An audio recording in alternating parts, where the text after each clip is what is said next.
Greetings! I am Herbert Erpaderp, and today I'm excited to build this comet from Rubicon models. This is a plastic 28mm or 56th scale, if you prefer, wargaming model, and I knew as soon as it was announced that I needed it. Not wanted, needed. Comets are cool. A Cromwell would be very nice as well, just saying. On the back of the box we see some paragraphs about the comet, 3 illustrations of variants of the tank, which double as very basic painting guides, and the difference between these variants of the comet are very subtle, but they are there. There's also an image of a decal sheet, which, unsurprisingly, is inside the box. See? There are also 2 sprues and instructions. These sprues are quite nice, which is not really surprising either. Rubicon's kits have always been very good quality, and in my opinion, they're just getting better. The detailing here is pretty good. Of course, this is a gaming kit, so some detail will be simplified. Still, it looks very good. I especially like that the gun barrel has been slide molded so that I don't need to drill it out. Also, the tracks have extra detail at the front. This is only a small section at the front, and the rest of the tracks are simplified, but this is the most prominently visible area of the tracks, and is a vast improvement over earlier Rubicon tracks. The rest of the parts are also very neatly moulded, and I wasn't able to find any defects.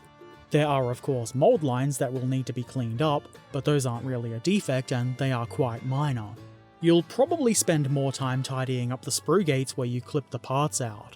Because I have, obviously, already built the model, I can say that the parts do go together nice and easily, and other than a couple of small gaps here and there, I had no issues. I suppose that is to be expected. Rubicon kits are primarily aimed at wargamers, and wargaming kits do tend towards being less complicated. That's obviously fine and not a complaint, but if you're looking for either complexity or extreme detail, you're probably not going to be looking at wargaming kits. I say this because I do often get comments from people completely missing the point, saying that X brand 35th scale kit has more detail! Anyway, enough waffling. Let's look at the decals. Yes, very decal. Rubicon decals have always been good in my experience, and there's a good selection of markings here. We had some amusement in chat when I built this about my misreading celerity as celery, which I think is a great name for a tank. Instructions. These are as good as Rubicon's instructions usually are. They're easy to understand and follow. It's clear which parts they want you to attach first or last, and it lets you know which parts are for which variant, though there aren't a lot of differences in this case. How about we start building this thing? Starting with the lower hull. There's a central tub part onto which the side parts are attached. There are semicircular recesses along the bottom of the hull, and other keying that makes it pretty much impossible to get these parts together wrong. I suspect the reason they've done this as 3 pieces rather than a single hull tub part is to allow a bit better detail on the hull sides. Those rivets look pretty decent, and you should be able to see a significant amount of that once the road wheels are in place. Next, shackles. These are easy enough to put on, though they won't stay with friction alone, so you'll have to glue them. Make sure that you pay attention to the angle of the dangle here. You want them to look as though gravity is working on them. Or at least I do. You can do whatever you want, I suppose. Following that, I install some bars that are to protect the headlamps. These actually have some D-shaped keying, and they are easy enough to get into place, though you may find tweezers to be helpful. You'll know if you've put these on backwards, and I would suggest not doing that. When these are on, there's a little bit of overhang at the front of the hull, but that's easy enough to tidy up. Next, I glue the machine gun into the hull front plate, which is very simple. There is a little bit of play in this, which is fine. It means you can mount it slightly pointing in directions that aren't straight ahead. I then glue the hull top to the lower half. The fit at the front is great.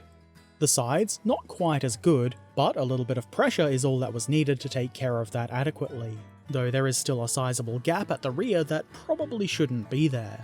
That should be easy enough to fill, and it's not necessary to do it right now, so I don't worry about it. Following that, I install the upper front plate. This goes into place as easily as it looks, and it's a very nice fit. Next, I install this piece of cowling, I guess you would call it, for presumably an air intake. This is easy to position. It sort of lines up with a couple of nubs on the side of the hull and just drops into place. Then comes a stowage box. This isn't keyed, but it should be pushed as far rearward as it will go against the part we just installed. And then comes the driver's hatch. These are interesting and don't look very easy or comfortable to use. The hatch part is easy to get into place, and if you wanted, you could model it open, though obviously there's nothing inside to see, so I think it would look better closed. Similar parts are then added to the left side of the Comet in pretty much the same way. It's simple, and I think the result is quite good. Next, we install the tank's rear, or if you want to sound professional, the tank's butt. This goes into place pretty easily, and the fit at the bottom of the hull is quite good. I add glue and let it seep into the joints. Unfortunately, at the top, the gap is pretty big. I apply glue and pressure in the hopes of minimizing it. While applying pressure to the rear of the hull, I attach this thing. I believe this is just an air vent cover, but I'm not entirely sure. The instructions tell us to take note of the way it should sit, with the slight slope running downwards to the rear. The gun travel lock goes into place just behind that, and there's nothing tricky about this, though it can go on either way, so make sure the little latch detail is sitting on the tank's right. Then comes the towing hook thing, which has a couple of brackety mount bits near the rear of the hull. This is easy to install, and now we can conveniently tow things. Next come a pair of little panels. These fit neatly into the little square recesses on the rear of the hull. I'm building the early variant of the tank, so I use this part, but the latest variant uses a couple of cool looking exhaust things. The pattern of the bolts or rivets or whatever they are on this part are not the same on all sides, so I was careful to put both parts on the same way as each other. Then comes the cowling for the rear vent. The one I'm using for the early version is a large single piece, similar to what you would find on a Cromwell. The middle version uses two smaller cowlings, and the final version has none, probably because of the previously mentioned exhausts sticking out of the rear. This part is easy to install as you can see, though I do make sure that there is plenty of glue, both to appease the glue god and for a good bond. Next, time for tracks. The road wheels come connected as one piece with this bar, which will mount along the bottom of the tracks. A lot of models like this have road wheels like this, and it's especially easily hidden on tanks with interleaved road wheels, but not so much on a Comet. It's not going to be super visible on the table, but if it really bothered you, it wouldn't be too difficult at all to remove the bars and just install the wheels separately. I chose to just assemble this as instructed, which was pretty simple. The fit is rather nice, and I'm not really worried about the bar part along the bottom. Then comes the inner half of the drive sprocket, which more or less just plops right in, and it looks like the teeth line up pretty well. The inner half of the idler wheel comes next, which I would say makes pretty good sense. There's keying on this to ensure correct positioning, and that's the tracks completed. Obviously you will need to make two of these, otherwise your tank is going to have some very poor mobility. Instead of gluing those assemblies to the hull, why not build the turret? The turret sides are glued onto the central part, there's some fairly obvious keying for this, and you should easily be able to figure out which part goes on which side. And if you can't, the instructions or maybe this video should be able to help. It makes sense to follow this with the turret rear, which fits pretty easily. The roof part comes next, and it more or less just drops right into place, though it does have a bit of a gap at the rear, which is fairly obvious. I guess there should be a slight gap to represent that this is the lid of the stowage box, but it's a bit big. There's also a slight gap on the left side towards the front. There's every chance this is because I'm not good at doing models, rather than a problem with the kit. Anyway, let's add some details, starting with this thing which mounts onto a pole in front of the commander's cupola. I've no idea what this is, and nobody in the stream chat seemed to know what it was, and it isn't shown on the box art, but whatever it is now installed. After that, I glue some spare track links to the brackety things on the side of the turret. If you wanted to, it's probably fine and dandy to leave these off, but I like them, and I feel like they add some interest and will break up the green when this is painted. I then attach the front of the turret. I chose this part with the canvas covering, or at least I assume it's canvas. There is another turret front that you can choose, and it's a bit more involved with more parts to put together, though I'm sure it does go together quite well.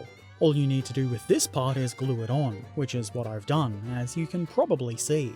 I have no idea if this is really suitable for the early Comet, but I thought it looked more interesting, so why not? The gun comes next. This is a nice part, and it's slide molded so there's no need for any drilling, which is always going to look a lot better than if I had to drill it out myself. The only problem really is that there's a bit of flash or something inside of the barrel. I didn't clean it out yet, but I will at some point. Either that or I'll just end up painting it black. The commander's hatch comes next, because why not? There's a sort of tub part for this which is keyed, making this easy to get right. Then come 2 hatch doors, or if you wanted to, you could install the commander figure here. I've chosen not to do that, so the hatch parts go right into place, in the closed position. You'll probably notice it if you've put these parts on the wrong side. As the youth say, one good hatch deserves another, so I install the 2 halves of the loader's hatch. The part with the bar across it goes towards the front, and the other, shockingly enough, goes towards the rear. Very hatch. A searchlight then mounts into the hole on the left side of the turret. A little bit of nudging to get it on nice and straight, and the turret is completed, so I may now return my attention to the hull. I install the tracks, which pretty much just plop right into place. It's a great fit. I add a little extra glue, and the tracks are on. I think they look really good. It does look a bit strange without the skirty bits though, so those are installed next. There's some keying on these, so they're pretty simple to put on, though you may need to do some nudging or apply some pressure.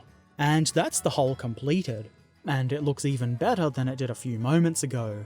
Because the tank only consists of a hull and turret, and once those components are connected via the simple locking tab mechanism, the plastic Comet in 28mm scale by Rubicon Models is now completed. I think this is a very nice little tank.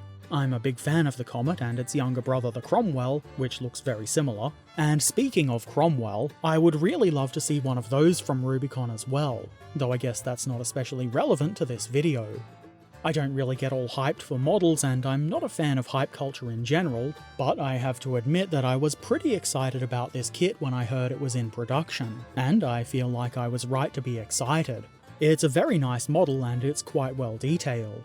As I mentioned earlier, it is a wargaming kit though, so it's not super detailed by any stretch of the imagination, but it doesn't need to be.